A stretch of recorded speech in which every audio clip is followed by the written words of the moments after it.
Assalamualaikum warahmatullahi wabarakatuh. We are from Group 11 and I'm Amiga Widya Room with Kayla Adiena. We will interpret the video. Scientists studied doom scrolling. Here's what they found. What does the science actually say about whether social media is ruining our attention spans? Apa yang sebenarnya sains katakan tentang bagaimana sosial media memperburuk jangka perhatian kita? Personally, I'm finding it a lot harder these days to sit down and read a book or watch a movie without scrolling on my phone. Menurutku akhir-akhir ini sulit untuk hanya duduk diam, kemudian membaca atau menonton film tanpa melakukan kegiatan scrolling, menggulirkan layar di tengah-tengah itu. And it's those short vertical videos that feel particularly addictive. So, how much of that is my ability to focus actually getting worse versus me just worrying about losing my attention span?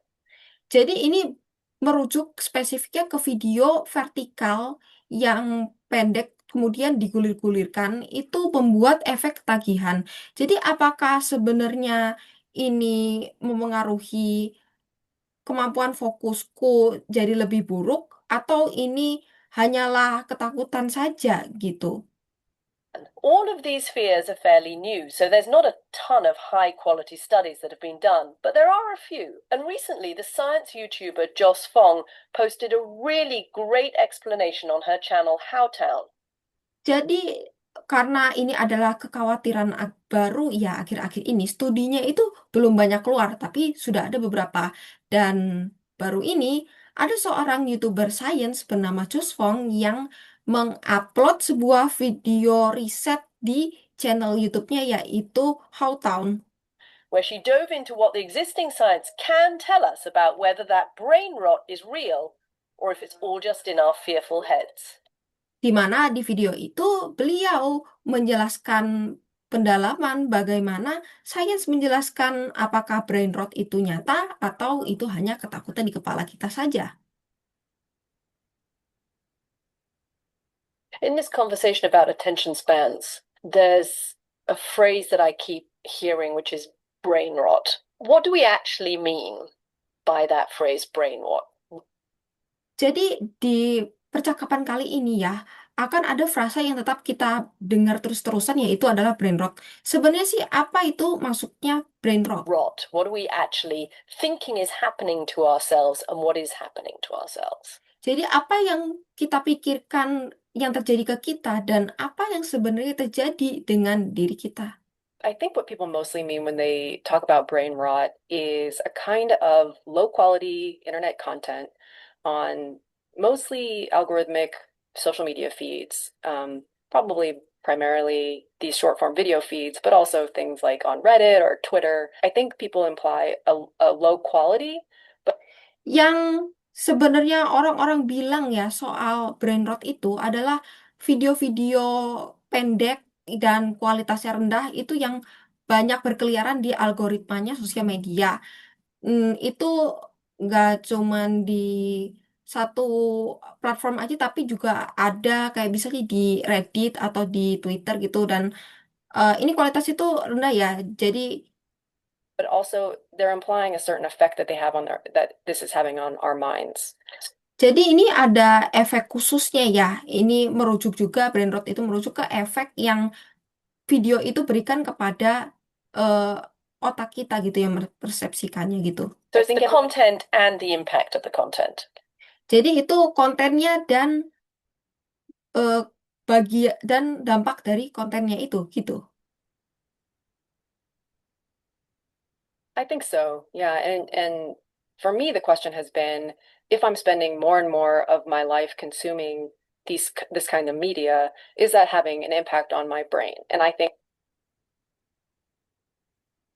Iya, aku rasa seperti itu dan menurutku pertanyaannya adalah jika aku menghabiskan waktu lebih banyak mengkonsumsi media seperti ini, apakah itu memiliki eh, impact sendiri, efek sendiri kepada otakku? what we hear from a lot of people is I used to be able to read books and now I can't. I used to be able to watch movies and now I can't. Dan aku rasa kita sering mendengar dari orang-orang seperti aku biasanya bisa baca buku dan sekarang aku gak bisa. Aku dulu bisa nonton film dan sekarang aku gak bisa. And so the implication with brain rot is that it's not just our environment changing and the fact that we have this device that's constantly distracting us. Jadi istilah brain rot itu seolah-olah memberi kesan kalau yang berubah bukan cuma lingkungan kita atau karena sekarang kita punya alat yang terus mengalihkan perhatian, But there's actually a change happening in our brains. And that was the question that I really wanted to chase down, is whether that's actually true. tapi sepertinya ada sesuatu yang benar-benar berubah dan terjadi di otak kita dan itu adalah pertanyaan yang saya benar-benar ingin cari tahu apakah itu benar atau tidak. So you went digging into an enormous amount of research, and I love what you found because there are actually people who've done scientific studies rather than just us thinking this is our perception. They've actually gone through and they've kind of measured what is happening. Jadi kamu sudah menggali beberapa penelitian dan aku menyukai fakta bahwa kamu menemukan uh, penelitian tersebut karena ada orang-orang yang sudah melakukan penelitian daripada hanya sekedar atau berdasarkan persepsi dan mereka benar-benar melakukan hal tersebut dan memastikan apa yang sedang terjadi. Tell us what you found about the weakening of our cognitive skills and its relationship with our devices and particularly with short form videos. Coba ceritakan ke kita apa yang kamu temukan terkait melemahnya kemampuan kognitif kita dan hubungannya terkait dengan device kita dan video-video pendek yang ada di media sosial. There's not a ton of research. There are a few studies, and we really want to look for experimental studies because there's plenty of correlational research, which tells us that people who say they spend a lot of time consuming social media also show that they're having trouble with some cognitive skills. Sebenarnya belum banyak hasil penelitian, tapi ada beberapa penelitian dan kita benar-benar mau mencari penelitian bersifat eksperimen karena ada beberapa penelitian secara korelasi yang dimana orang-orang yang mengaku mereka menghabiskan banyak waktu mengkonsumsi media sosial juga menunjukkan bahwa mereka memiliki masalah dengan cognitive skill mereka. But that could be, a reverse causation where people who have some trouble with cognitive skills find themselves unable to look away from these feeds. Tapi itu bisa jadi apa ya, penyebab sebaliknya, di mana orang-orang yang memang dari awal sudah memiliki masalah kognitif menemukan diri mereka susah lepas dari media sosial. So I wanted to find experimental studies where you could actually randomize people, do a treatment, and then see if there's a difference. Jadi aku benar-benar mau mencari penelitian yang bersifat eksperimen, di mana kita benar-benar bisa secara acak memilih partisipan, lalu melakukan treatment, dan juga melihat apakah akan ada perbedaan. And there are a couple of studies that have basically given a cognitive test and then exposed the participants to 10 minutes, 30 minutes of scrolling on either TikTok or Twitter or YouTube. Dan ada beberapa penelitian yang memang sudah melakukan tes. Jadi mereka memberikan tes dasar terkait cognitive skills, kemampuan kognitif, dan juga setelah itu menyuruh para partisipan untuk melakukan scrolling di media sosial seperti TikTok, YouTube, atau Twitter selama 10-30 menit. Tried these different forms of media. And then they would redo the test and see if there was a difference in their performance before and after that, scrolling. Jadi mereka sudah mencoba berbagai jenis bentuk ya dan mereka itu dalam eksperimennya itu sudah mengulang lagi tesnya itu dan melihat apakah ada perbedaan gitu ya dan di performa itu sebelum dan sesudah melakukan kegiatan scrolling menggulirkan layar. And there are a couple of studies that have showed that these short form video feeds specifically are affecting cognitive skills, even with that very short exposure. Dan sudah ada beberapa studi yang menjelaskan bahwa memang video bentuk pendek itu mempengaruhi eh, kemampuan untuk kognitif manusia, bahkan dengan pemaparan jangka pendek. And they're small studies. I would like to see them repeated and expanded, but they do suggest that skills like being able to pause and be critical about what you're looking at, and skills like remembering to do something that you intended to do, those are the skills that we're seeing impacted by even just a short exposure to something like TikTok. Jadi ya dari penelitian tersebut ya itu dijelaskan bahwa setelah diluaskan gitu ya dan diperdalam itu mereka punya sugesti bahwa kemampuan untuk berhenti gitu ya, kemudian kemampuan untuk berpikir, kemampuan untuk melihat dan kemampuan untuk mengingat itu benar-benar terpengaruh walaupun dalam jangka pendek eksperimen tersebut. What I found super interesting in what you found and in the video that you've done on this is that there's even a difference between scrolling, the physical action of scrolling through TikTok, and if those same TikTok videos of a cat or a dog or whatever it is. Jadi yang aku temukan menarik ya di dalam penelitian kamu itu adalah ketika kamu membahas sebuah perbedaan jelas di mana aksi melakukan menggulirkan layar gitu di layar TikTok gitulah.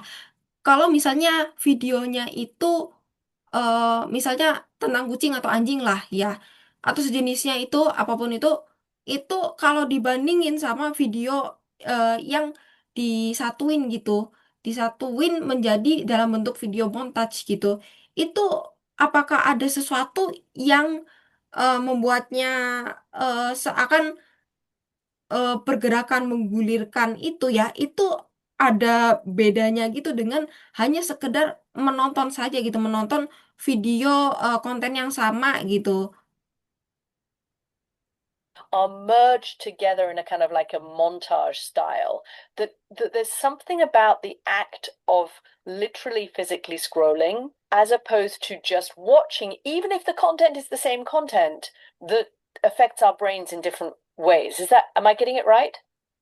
Dan itu bakal mempengaruhi otak kita dalam cara yang berbeda gitu. Jadi sebenarnya apakah ini benar begini? Yes, that's exactly right. And that was one of the things that was really surprising to me because I thought it was just, oh, short content is probably harming our attention span.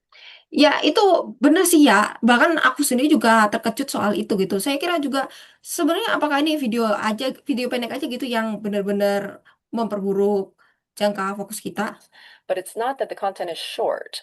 It's that it's this style of interacting where you kind of decide really quickly whether you're going to watch it or not with this swiping interface.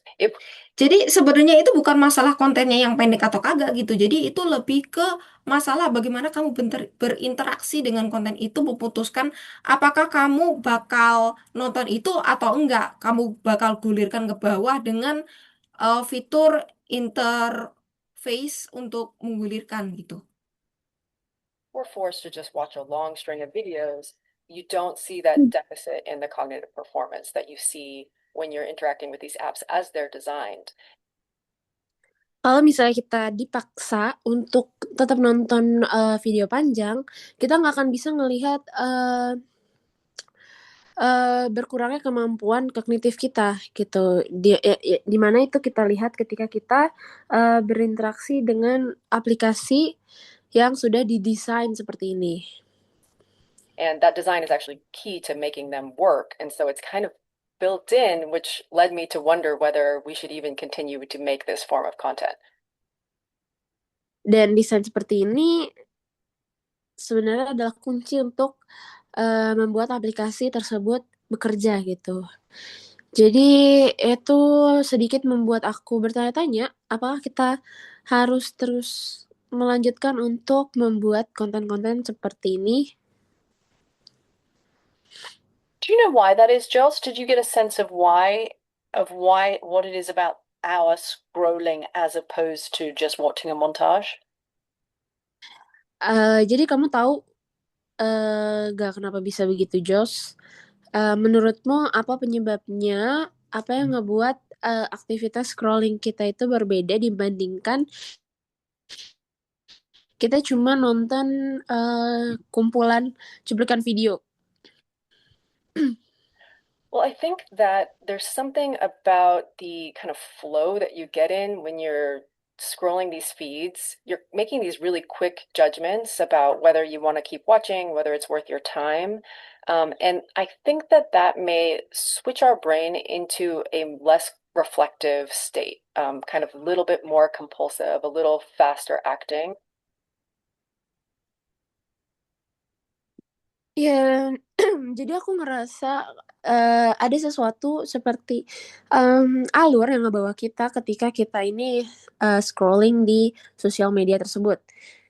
Kita juga bakal diharuskan untuk membuat uh, penilaian cepat, apakah kita akan memilih untuk menonton hal tersebut atau malah tidak sepadan dengan waktu yang kita keluarkan. Dan aku rasa hal tersebut juga ngerubah mode otak kita ke mode kurang reflektif. Jadi otak kita sedikit lebih impulsif, uh, lebih cepat bereaksi, tapi kurang banyak berpikir. And it also, you get to the more interesting stuff quicker. So if there is a video that doesn't particularly interest you and would otherwise make you bored, being able to skip that just means that your media experience is a more concentrated entertainment. Dan juga kita bakal lebih cepat dapat hal-hal menarik ya. Jadi kalau misalnya ada video yang menurut kita bikin nggak cocok sama ketertarikan kita atau bikin kita bosan, kita bisa nge-skip video tersebut, ngelewatin video tersebut, dan hasilnya media-media yang muncul di feeds kita adalah media yang lebih terkonsentrasi untuk menghibur kita gitu. Unit. What did you find from your research on how permanent this, I don't know, I'm not sure I love this phrase brain rot, but anyway, let's use the phrase brain rot. How permanent is this brain rot? If we do this habitually, are we damned for eternity and we're just never going to be able to remember anything and we're going to forget all of our dry cleaning, every meeting we were meant to go to and why we didn't switch the lights off when we leave the room? Or can we get over this? Apa yang kamu temukan dari penelitian kamu terkait seberapa permanennya ini? Ya, aku nggak tahu dan aku juga nggak yakin. Tapi aku suka kata-kata ini brain rot. Tapi mari kita gunakan bahasa brain rot dan seberapa permanenkah brain rot ini? Kalau misalnya kita ngelakuin ini secara terus-menerus, apakah kita bakal rusak secara apa? Apakah kita bakal terpengaruh banyak dan kita nggak akan pernah bisa lagi buat nginget sesuatu? Apakah kita bakal jadi lupa terkait tentang laundryan kita atau mungkin setiap meeting yang seharusnya kita datengin atau alasan dibalik kenapa kita nggak ngubah lampu jadi mati ketika kita meninggalkan ruangan, atau mungkin kita bisa menjauh dari hal ini. We have zero evidence with which to speak to that question. I would say it's way too early to say that this is permanently damaging your ability to think clearly. Kita sebenarnya belum ada bukti konkret untuk menjawab pertanyaan tersebut, tapi ini terlalu dini untuk menyimpulkan bahwa itu bisa benar-benar merusak permanen cara berpikir secara jelasmu. Um, but I also think that we don't necessarily need scientific evidence to make those judgments for ourselves. So if you, sometimes I do this, kind of reflect on my day and our days add up to our lives, are we spending them the way that we want? And Jadi ini sebenarnya nggak perlu kita pakai bukti saintifik cuman buat membuat pernyataan dari diri kita sendiri karena kalau dipikir-pikir aku juga ngelakuin ini juga sih taulah itu eh, jadi seperti merefleksikan hari-hariku atau hari-hari kita kehidupan kita sehari-hari tahu kan jadi bagaimana kita menghabiskan waktu kita itu dalam sehari itu bagaimana apakah itu sesuai yang kita mau.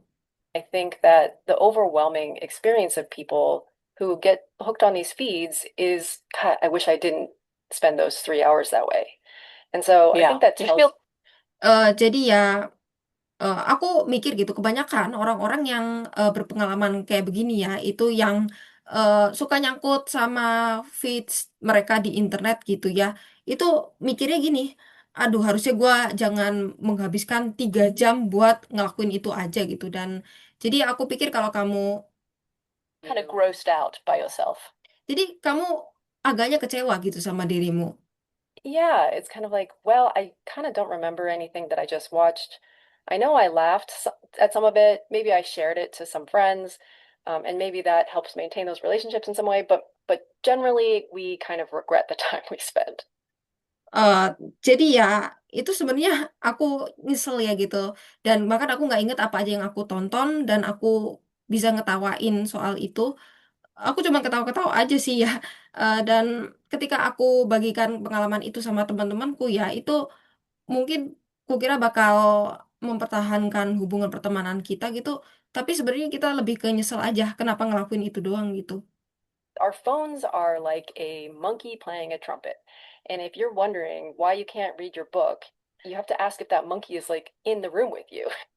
Jadi ya ibaratnya HP itu kayak monyet yang mainin trompet gitu dan kalau setiap kali nggak bisa fokus buat baca buku gitu kamu harus bertanya kepada diri sendiri apakah monyetnya itu di sebelahmu satu ruangan gitu.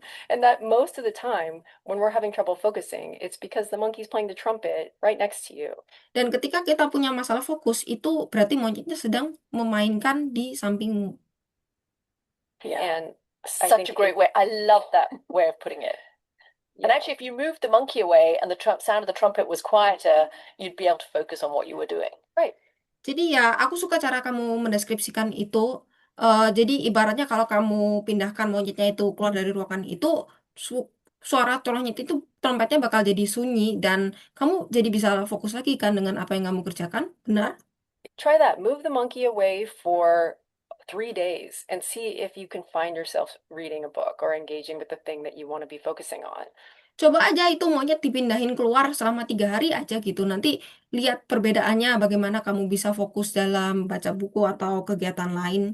I think that most of us will find that our attention spans are not broken.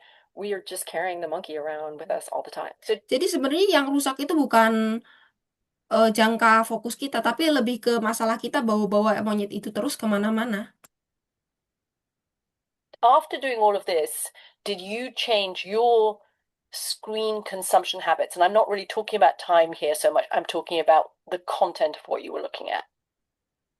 Jadi setelah kamu ngelakuin semua ini, apakah kamu ngerubah kebiasaan kamu dalam mengkonsumsi layar? Dan aku bukan benar-benar berbicara terkait waktunya, tapi aku berbicara terkait konten yang kamu lihat. Not really. Because there's something just irresistible about opening those. Like, there is something to be said about giving yourself a little break. Sebenarnya nggak juga sih, karena ada beberapa hal yang benar-benar kayak nggak bisa ditolak untuk nggak ngebuka itu gitu. Dan ada beberapa waktu dimana kayak Aku mau memberikan diriku istirahat sebentar. And being able to laugh at something. There's genuinely useful tips on these feeds. And so I do have a little bit of FOMO if I was to cut it off altogether. eh, Memberikan sedikit istirahat sebentar dan juga eh, bisa tertawa terhadap sesuatu. Dan sebenarnya ada banyak tips-tips yang benar-benar berguna di media sosial gitu. Dan kalau misalnya aku benar-benar langsung eh, memberhentikan semuanya, aku masih memiliki perasaan takut ketertinggalan akan sesuatu.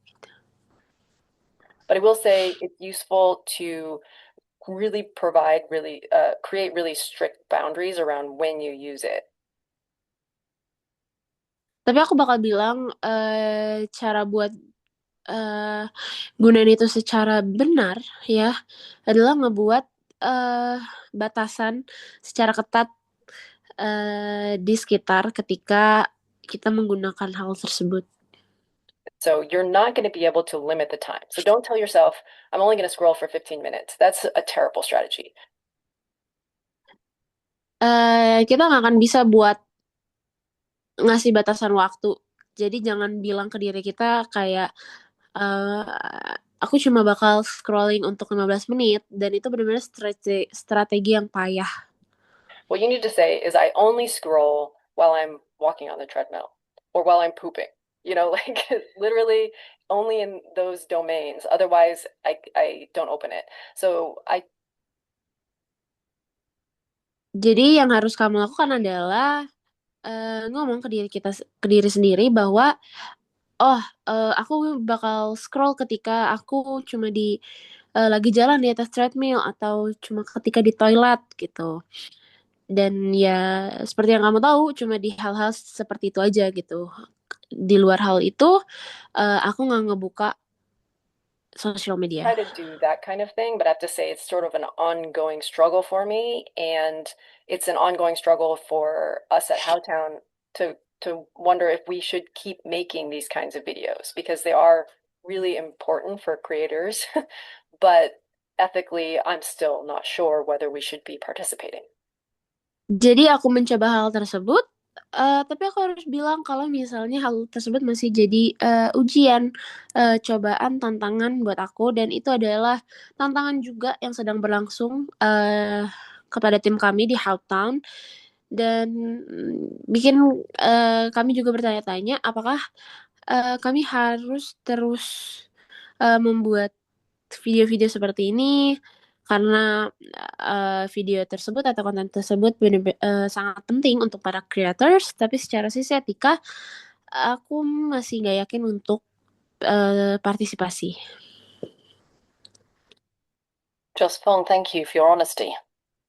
It's very refreshing to hear somebody speaks who's done so much research on this and also still acknowledge how difficult it is for all of us.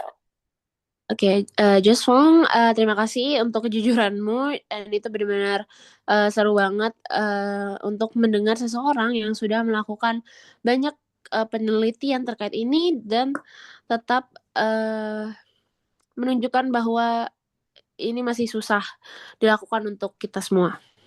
Yeah, I mean, if you're struggling with this, you're not alone. We all are. Ya, yang aku maksud ya kalau kamu masih berusaha terkait ini, kamu nggak sendirian, kita semua sama. Joss, thank you so much. Thank you. Joss, terima kasih banyak. So Terima I'm writing kasih an essay kembali. Baik, oke. Thank you for watching. Wassalamualaikum warahmatullahi wabarakatuh. Waalaikumsalam.